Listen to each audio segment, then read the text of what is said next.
belajar untuk taat kepada Tuhan. Nah kalau gereja sekolah, apakah Gemitin yang negeri atau karismatik yang negeri atau sebaliknya?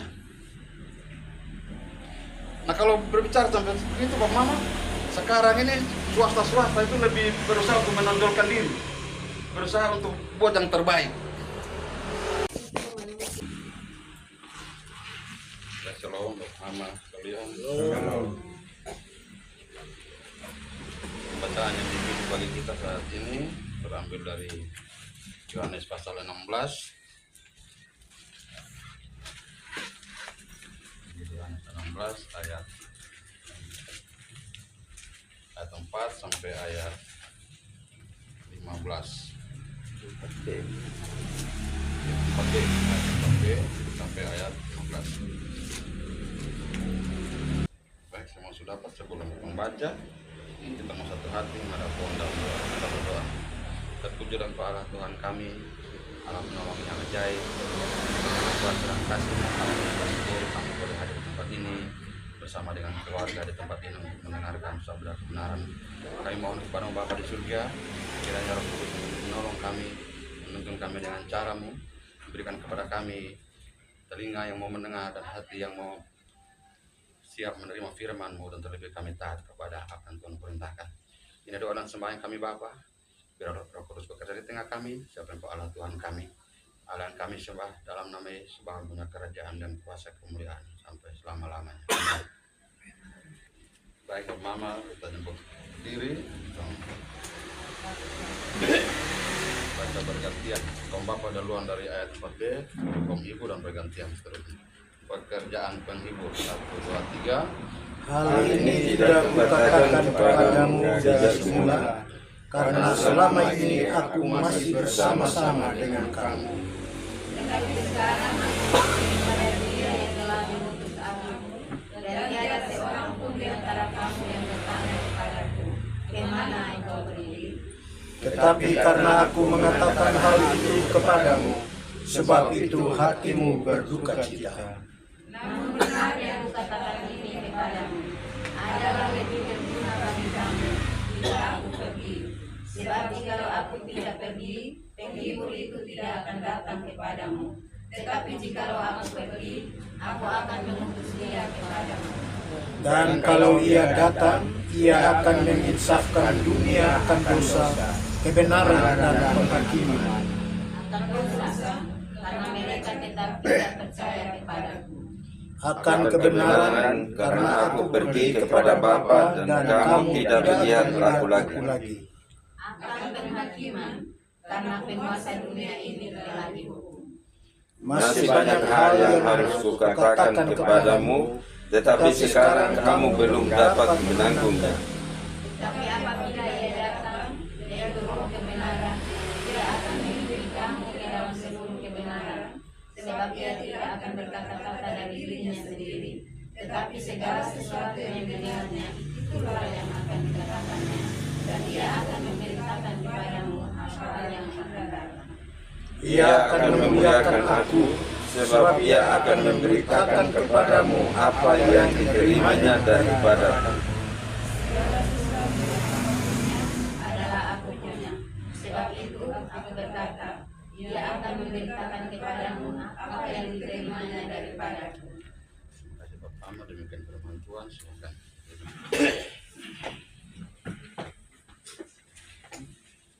Shalom. Shalom. Terima kasih karena Bapak Mama masih menghadir sama ibadat.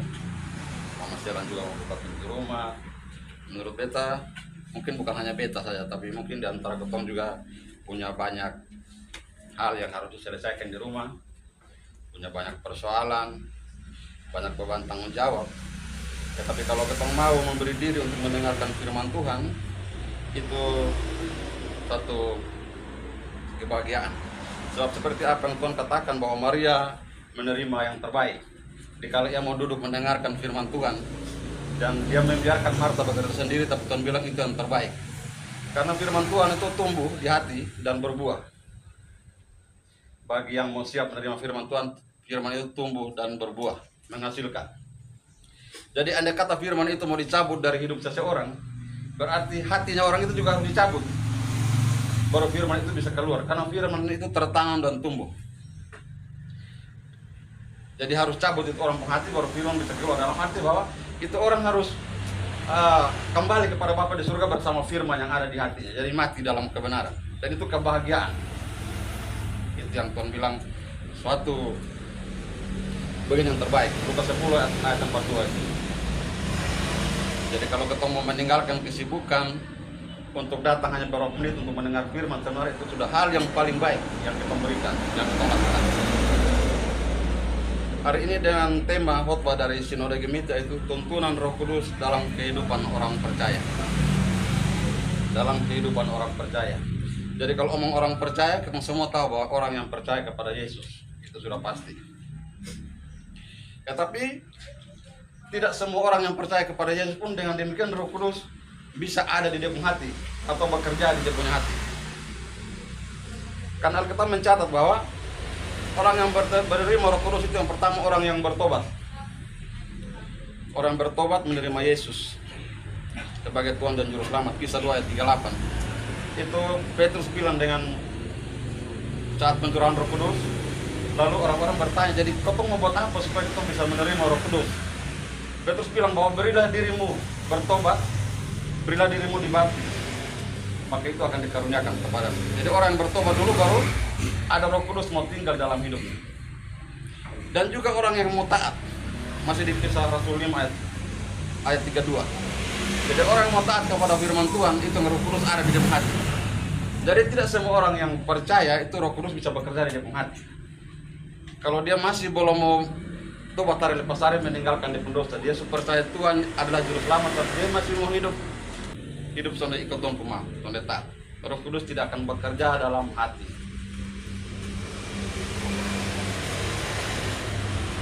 Pemah saudara-saudara yang diberkati Tuhan Yesus, kenapa sampai kau percaya tapi kau perlu tuntunan?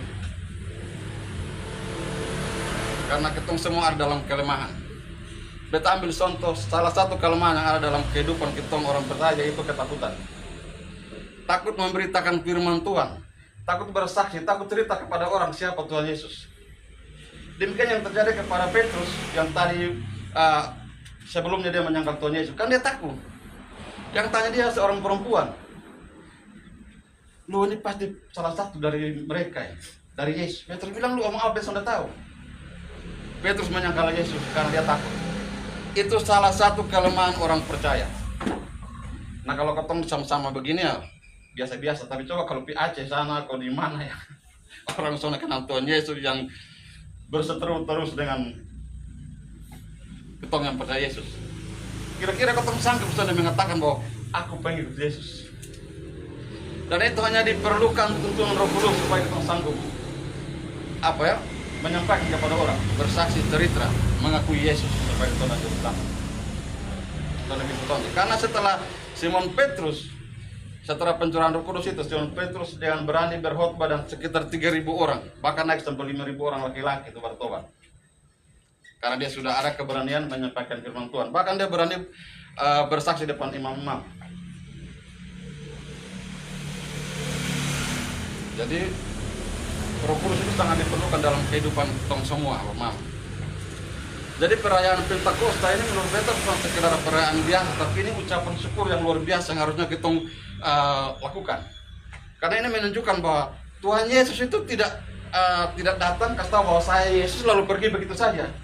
Tapi Yesus menyatakan bahwa dia bertanggung jawab atas hidup saya dan saudara dengan mengutus Roh Kudus kembali untuk terus membimbing kita semua jalan kepada kebenaran. Itu bukti bahwa Yesus bertanggung jawab atas hidup semua kita, bertanggung jawab atas makan minum, atas anak-anak, atas apa yang kita butuhkan. Jadi kita tidak ditinggalkan sendiri. Contoh yang kedua, kenapa kita perlu tuntunan? Karena kita tidak bisa menguasai diri. Itu dicatat dalam Galatia 5 ayat 16 dan seterusnya. Kedagingan di sana. Itu kemarin hari Minggu sudah dibacakan di gereja. Dalam hal itu kita terkadang sudah bisa menguasai diri. Dalam hal ini Raja Daud, begitu dia diurapi menjadi raja, itu roh ada di dia. Tapi Daud masih bisa diganggu Batseba, istrinya Uria, lalu ada anak-anak yang meninggal. Itu kelemahan. Salomo yang begitu hikmat, begitu cerdas, begitu pintar, dia masih bisa menyembah Allah lain. Itu kelemahan. Itu orang-orang hebat semua ada dalam kitab. Nah ketong semua ada dalam kitab. Pasti ketong lebih lemah, atau mungkin ketong setara lah kelemahan dengan orang-orang di Alkitab. Jadi di sanalah ketong perlu tuntunan Roh Kudus.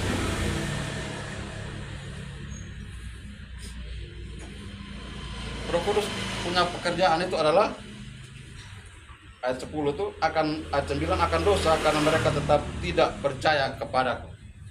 Jadi orang-orang di zaman Yesus datang itu orang belum percaya bahwa Yesus itu anak Allah. Yesus yang akan menyelamatkan, datang untuk menyelamatkan, menebus manusia. Padahal dong baca kesaksian dari para nabi-nabi sebelumnya, tapi orang belum percaya. Termasuk sampai di sekarang juga kita masih bisa menemui banyak orang yang tahu bahwa Yesus itu jalanan kebenaran, tapi masih belum mau jalan ikut Yesus mau. Tapi mau sampai di tujuan.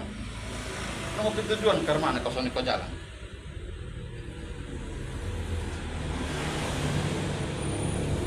Jadi karena kelemahan yang ada pada diri saya dan saudara, bapak mama semua yang buat ketong bisa melenceng dan jatuh dalam dosa itu, maka Roh Kudus diutus supaya buat ketong jalan dalam kebenaran, tidak melakukan banyak kekeliruan dan kesalahan.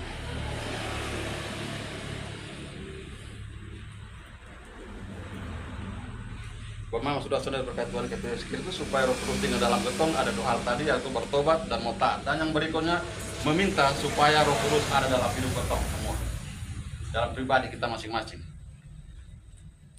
Lukas 11 ayat 13 itu. Orang bisa baca untuk ketong. Jadi kalau ketong bisa meminta supaya Roh Kudus tinggal diam di dalam ketong punya diri. Artinya bahwa ketong siap menerima Roh Kudus itu.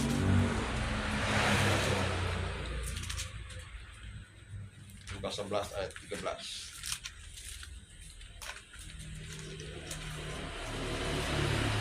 Jadi jika kamu yang jatuh memberi pemberian yang baik kepada anak-anakmu, apalagi Bapamu yang di surga, Ia akan memberikan Roh Kudus kepada mereka yang meminta kepadanya.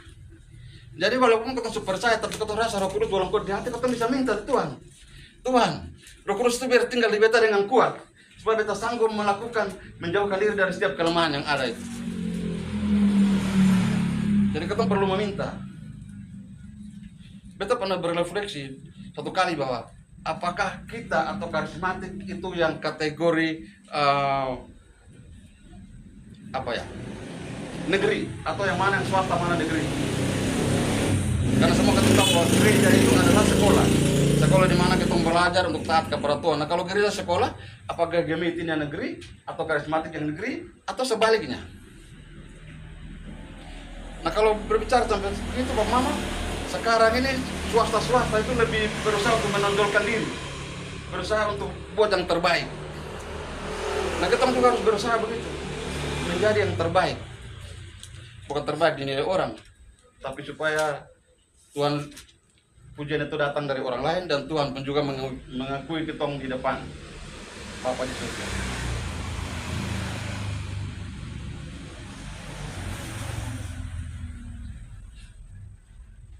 Jadi kembali lagi ke Salomo tadi, dia begitu berhikmat sampai ratu dari selatan saja datang mau belajar di Salomo, tapi dia bisa jatuh dalam dosa. Itulah ketong kebanyakan, beta pribadi sendiri merasa bahwa ada dalam beta pun diri juga bahwa beta lebih banyak tahu tapi sedikit melakukan. Ini yang tidak betul, kurang betul, belum pas. Harusnya banyak tahu, banyak melakukan. Terlebih ketong yang berbicara firman Tuhan, beta lupa ayatnya di mana, tapi ketong banyak memberitakan firman, tapi ketong tidak turut firman. Rotan sesiap.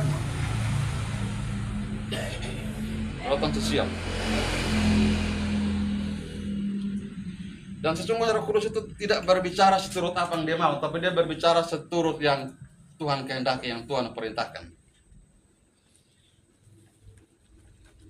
Ayat 13, tetapi apabila Ia datang, yaitu Roh kebenaran, Ia akan memimpin kamu ke dalam seluruh kebenaran, Jadi sekarang ketong belum ada dalam kebenaran yang murni, yang dikatakan seluruh itu, belum sempurna ketong.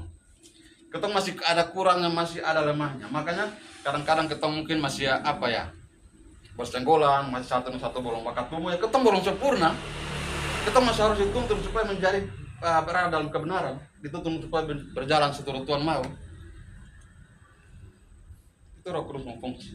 Jadi ketong punya kelemahan ini, Roh Kudus datang tuntun ketong supaya tidak ada kelemahan, tapi ketong mau menjadi dikatakan dalam kebenaran, sempurna seturut apa yang Tuhan mau. Sebab ia tidak akan berkata-kata dari dirinya sendiri, tetapi segala sesuatu yang didengarnya itulah yang akan dikatakannya, dan ia akan memberitakan kepadamu hal-hal yang akan datang. Ayat 14, ia akan memuliakan aku, sebab ia akan memberitakan kepadamu apa yang diterimanya daripadaku. Jadi apa yang Yesus sampaikan itu yang Roh Kudus sampaikan. Jadi kita pernah satu kali cerita diskusi di rumah dan kita bilang bahwa makanya Roh Kudus tidak mungkin bertengkar dengan firman Tuhan, karena Roh Kudus sampaikan itu adalah firman Tuhan sendiri. Jadi kalau Roh Kudus ada dalam diri saya dan saudara, tidak mungkin kita tidak bisa melakukan firman itu. Roh Kudus dan firman tidak mungkin bertentangan, apalagi bakalai. Jadi harusnya kita ini bisa melakukan firman kalau Roh Kudus ada di hati, karena Roh Kudus menyampaikan apa yang disampaikan oleh Yesus sendiri. Dan Bapak saudara perlu diketahui bahwa kalau Roh Kudus bekerja dalam kehidupan saya dan saudara, Roh Kudus kira-kira menggerakkan hati untuk melakukan satu hal, lalu kita tidak melakukannya, Tuhan akan menemukan orang lain yang melakukannya untuk Tuhan. Karena firman Tuhan dan rencana Tuhan tidak boleh gagal.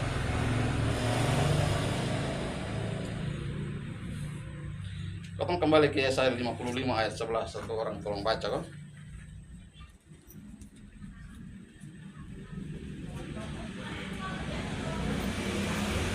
Yesaya 55 ayat 11.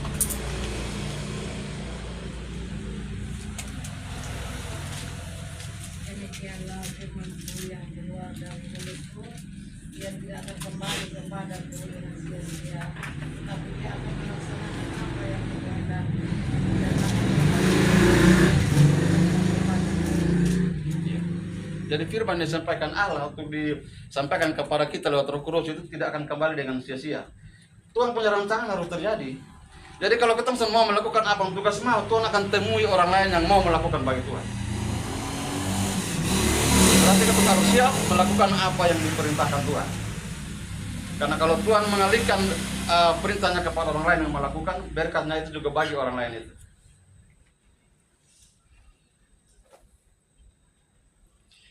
Dan Bapak Mama, saudara-saudara, ini berkat Tuhan kita Yesus Kristus. Roh Kudus peranannya sangat penting. Jadi kita memang harus berdoa minta supaya Roh Kudus kuat-kuat dalam hati, dalam kita punya hidup.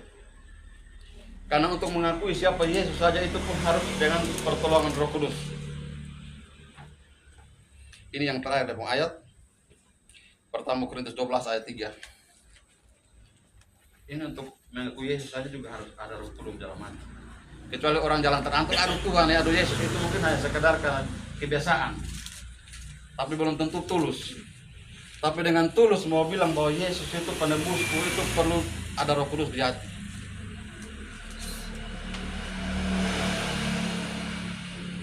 Pertama Korintus 12 ayat 3.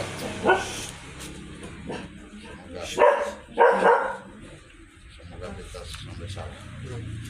Karena itu, Allah meyakinkan kamu bahwa tidak ada seorang pun yang berkata oleh Roh Allah dapat berkata, "Ikutlah Yesus," dan tidak seorang pun yang dapat mengaku Yesus adalah Tuhan selain Roh Kudus. Jadi tidak ada orang yang bisa mengakui bahwa Yesus itu adalah Tuhan kalau bukan dalam pertolongan Roh Kudus. Kecuali kalau tadi betul dia terangkat dulu dibilang aduh Tuhan Yesus ya, itu mungkin biasanya kata orang Kupang kebiasaan begitu ya. Padahal harusnya kau pelajari bahwa tidak boleh menyebut nama Tuhan dengan sembarangan. Jadi kalau orang yang melakukan dengan tulus, mau cerita dengan tulus di orang, bersaksi dengan tulus siapa Yesus, itu sebenarnya itu Roh Kudus.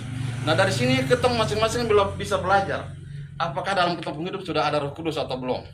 Masing-masing bisa melihat dia sendiri, introspeksi dia sendiri. Di beta ada Roh Kudus kesonde. Sebab kalau orang sudah ada Roh Kudus, dia seperti Petrus tadi, dia tidak malu bersaksi, dia malah berani. Roh Kudus bekerja bukan hanya di orang-orang yang sudah percaya saja. Kalau pada orang-orang yang sudah percaya itu menuntun. Tapi kalau kepada orang yang belum bertobat, kepada orang yang belum percaya, itu Roh Kudus bekerja lewat orang lain supaya membuat orang itu bertobat dan percaya kepada Tuhan. Nah, ketong-ketong ini yang harusnya menjadi alat Tuhan, di mana Roh Kudus bekerja lewat kita supaya membuat orang yang tidak percaya menjadi percaya kepada Tuhan Yesus. Nah, ketong siap kau belum? Ketong siap belum mengaku Tuhan di hadapan orang supaya orang lain bertobat? Karena ketong tahu bahwa hidup bersama Tuhan dan Tuhan ingin supaya jangan ada satu orang pun juga yang tidak selamat. Nah, siapa mau menjangkau jiwa banyak-banyak supaya jangan masuk dalam kebinasaan? Ya, kita sudah harus jangkau orang-orang supaya jangan masuk ke dalam kebinasaan. Oleh karena itu, Bapak, Mama, saudara-saudara berkati Tuhan, kita semua harus tekun di dalam Tuhan. Karena dengan tekun dan taat kepada Tuhan, itulah Roh Kudus akan tinggal diam dan Roh Kudus akan melakukan apa yang Dia mau, dan kita harus siap untuk menjalankan apa yang Tuhan Yesus inginkan.